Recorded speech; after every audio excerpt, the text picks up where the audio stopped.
કેન્દ્રીય મંત્રી ગિરિરાજસિંહે જીઆઈ અને બિયોન્ડ 2024 કાર્યક્રમમાં 10 નવા જીઆઈ પ્રમાણપત્રો સોંપ્યા।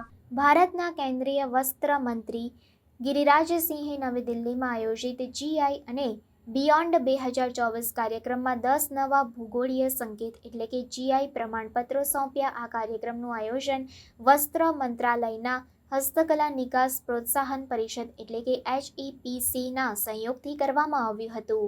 મુખ્ય મુદ્દાઓની વાત કરવામાં આવે તો જીઆઈ ઉત્પાદનોનું મહત્વ। ગિરિરાજસિંહે જીઆઈ ઉત્પાદનોના મહત્વ પર ભાર મૂક્યો અને જણાવ્યું કે આ ઉત્પાદનો માત્ર ભારતની સમૃદ્ધ સાંસ્કૃતિક વારસાનું પ્રતિનિધિત્વ કરતા નથી, પરંતુ કારીગરોની આવક વધારવામાં પણ સહાયક છે। તેમણે જણાવ્યું કે જીઆઈ ટેગવાળા ઉત્પાદનોને ગામથી વૈશ્વિક સુધી લઈ જવાની જરૂર છે।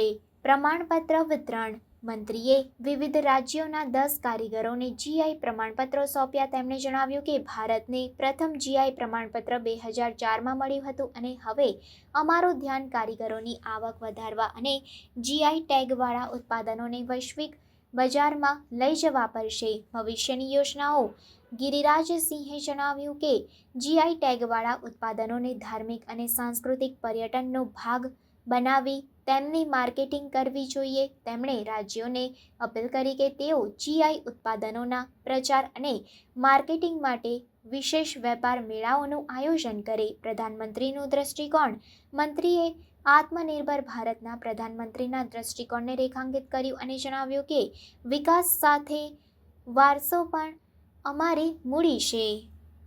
आज पूरी दुनिया सस्टेनेबिलिटी की ओर जा रही है, पूरी दुनिया ट्रेसेबिलिटी की ओर जा रही है और जीआई टैगिंग इसका एक बहुत बड़ा टूल बन सकता है और टूल बन करके भारत के इकोनॉमी में भी एक योगदान दे सकता है।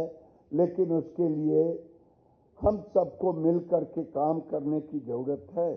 हम जब विकास करते हैं तो विकास के साथ विरासत को अगर हमने विकास से नहीं जोड़ा, और ये जीआई टैग हमारी विरासत है, हमारी विरासत है।